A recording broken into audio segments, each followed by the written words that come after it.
Salut tout le monde, aujourd'hui nouvelle vidéo, partie 4, il me semble, de la tier list de tous les personnages de Ninjago. Aujourd'hui on commence très très fort avec Overlord. Overlord qui arrivait pour la première fois dans la saison 2 de Ninjago. C'est un méchant qui est apparu dans pas mal de saisons, si on les compte. Déjà on a la saison 2, sous forme de dragon un peu et de voix qui parle à Garmadon. Il est revenu dans la saison 3 dans la forme une forme un peu plus humaine. C'est la version qui est juste ici là. Euh, Comment dire, il est aussi revenu dans la saison cristallisée, donc c'est un méchant qui est vraiment emblématique de Ninjago. Mais c'est pas pour autant qu'il est parfait. Parce que je trouve que le défaut de Overlord, c'est qu'il apprend jamais de ses erreurs. Jamais il apprend de ses erreurs. Dans la saison 2, il s'est fait battre par Lloyd. D'accord, ok. Mais il a sous-estimé les autres ninjas, donc après, comme par hasard, c'est Zane qui le tue. Et dans la saison cristallisée, il est là, il se croit comme un dieu, quasiment. Et donc, il se fait battre parce qu'il croit qu'il est juste trop surpuissant. Et donc Overlord, en fait, c'est son gros point faible, c'est que c'est un méchant qui ne réfléchit pas avant d'agir, ou en tout cas, il fonce plus, en fait, il fonce tête baissée et réfléchit un minimum, mais même pas en fait. Donc, je vais pas pouvoir le mettre en parfait. Je vais le mettre dans très bon personnage quand même. Je vais le mettre devant Noct et je vais le mettre quand même devant Arumi parce que voilà. Pourquoi je le mets pas devant Sensei ou tout ça? Bon, bah, c'est juste que Overlord, s'il était pas, comment dire, s'il était pas revenu dans plusieurs saisons, qu'il avait pas un peu cette aura charismatique de méchant, qu'il était pas surpuissant, et que voilà, il était pas récurrent, genre, je l'aurais mis dans bon, mais voilà. D'ailleurs, avant de passer à Cryptor, je vous ferai remarquer que j'ai apporté des changements à la tier list. Par exemple, Harin. Harin, je l'avais mis dans pas ouf. Et en lisant vos commentaires, je me suis dit, c'est vrai qu'il mérite d'être dans bon personnage. Donc, ouais, je me suis dit que même Sora, Cinder et le maître élémentaire de la fumée, ils méritaient pas d'être dans pas ouf. Genre vraiment pas. Et quoique même le maître de la fumée, je vais le mettre là, mais. Enfin, voilà quoi, c'est. Voilà. Je suis d'accord avec vous, Harin est un bon personnage, mais j'en attends encore. Bref, on va passer à Cryptor. Il est apparu pour la première fois dans la saison 3. Cryptor. Bon, comment dire, on va le dire, hein, il est éclaté, Cryptor. À part son cara design, voilà. Hein, moi, quand j'ai commencé la saison, c'était il y a longtemps, parce que quand même, saison 3, ça remonte à longtemps. Mais honnêtement, c'est pas comme Pitor ou Overlord, par exemple. Dans cette saison, Cryptor, c'était le général des Nidroïdes méchants, mais il avait pas, genre, il était pas intéressant. C'était pas. Je sais pas, c'est pour ça que je le mets dans nul. Voilà, je le mets dans nul. C'est le premier personnage en nul parce que il parle quasiment pas, il est pas très puissant, il apparaît. Ouais, en fait, il est pas important ce personnage dans Ninjago. Je préfère avoir Bolobo, c'est un maître élémentaire dans la saison et tout, c'est cool. Mais alors, un pauvre Nidroid, franchement, ça a même pas été bien exploité. Alors, ça va dans nul pour moi. On passe désormais à Crux. Crux, personnage introduit dans la saison 7 de Ninjago. C'est la seule fois où il nous est apparu. C'est un maître du temps. Euh, que dire sur Crux? Déjà, Crux, c'est quelqu'un de très sournois. Il a effectivement dans la saison 7, il se fait passer pour un gérant du musée, enfin d'un musée.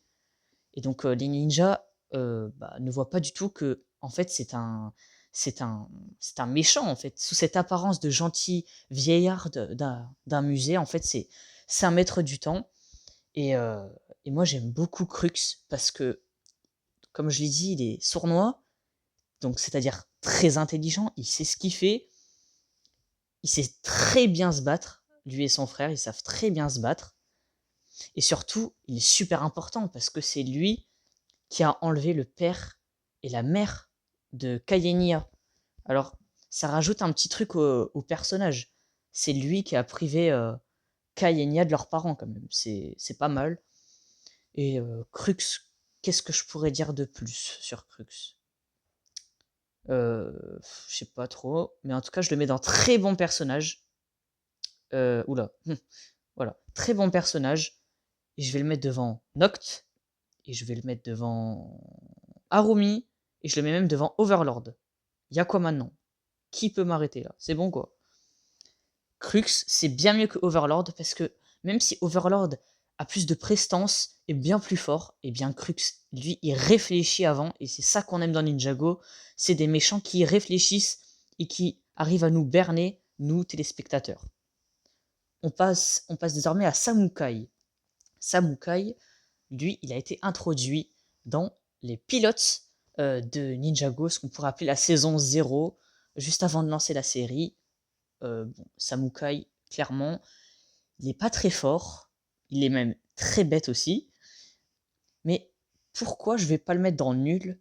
C'est juste parce que Samukai, c'est le premier méchant qui nous est présenté dans Ninjago, et du coup, ça rajoute un petit charme, et en même temps, il y a de la nostalgie, ça fait que je vais le mettre dans pas ouf, mais je vais quand même le mettre devant Bolobo, et je vais le mettre devant Tox. Et même devant, voilà, devant lui. Parce que voilà, Samukai, c'est intéressant. Voilà, c'est pas dégueu. Mais bon, pourquoi je le mets pas devant Géo, par exemple? C'est juste que Géo, pareil, il a, comment dire? On va dire qu'il est mieux écrit. Enfin, ça se dit pas trop, mais il, il est plus réfléchi. C'est un personnage qui a été mieux travaillé par les créateurs Ninjago, quoi. Parce que c'est pas Samukai, moi je suis un squelette, je veux voler les armes d'or, je veux du pouvoir. Ça se résume à ça, Samukai.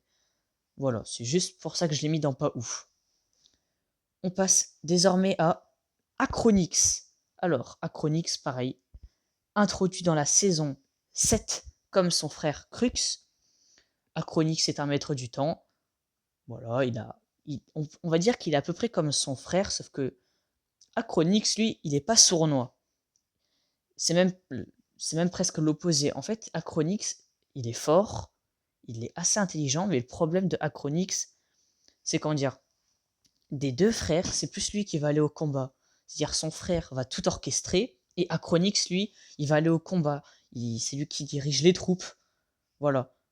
Dans la hiérarchie par rapport à son frère, lui, il est en bas parce que son frère, c'est le frère aîné.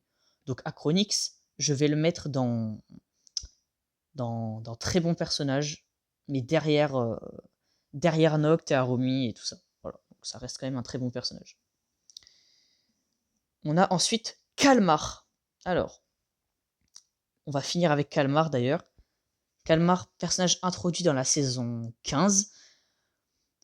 Euh... Kalmar, Kalmar, Kalmar. Que dire de Kalmar? Alors moi j'aime bien son Kara design. C'est une espèce de calamar donc, voilà, c'est pas très compliqué à deviner.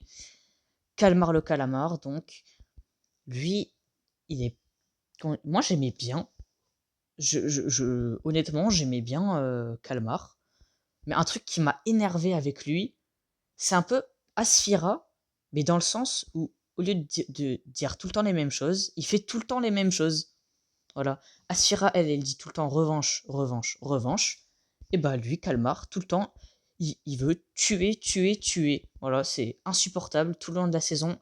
Il veut juste, même aussi, il veut tout le temps tuer pour avoir du pouvoir, ou avoir juste du pouvoir. Et en fait, tuer pour ça. Et c'est super énervant que pendant toute une saison, le méchant, bah, il réfléchit pas alors qu'il a pas l'air bête pourtant. Voilà.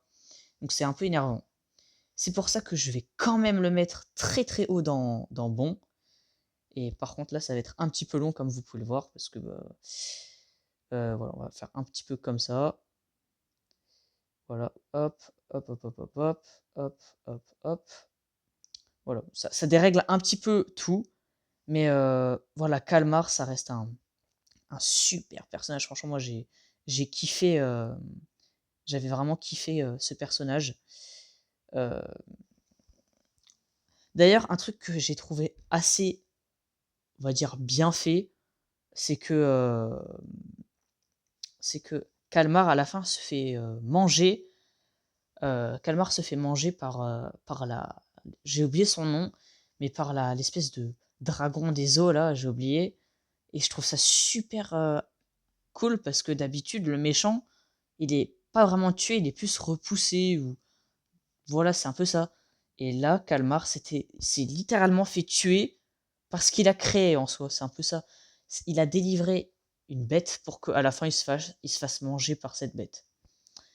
Sur ce, c'est déjà la fin de cette vidéo. Vous inquiétez pas, je vais remettre la tier list, dans l'ordre parce que bon, il commence à y avoir pas mal de personnages. En tout cas, moi, j'espère que vous avez apprécié cette vidéo. N'hésitez pas à liker et à vous abonner, ça me ferait extrêmement plaisir et je vous dis ciao et à plus pour de nouvelles vidéos.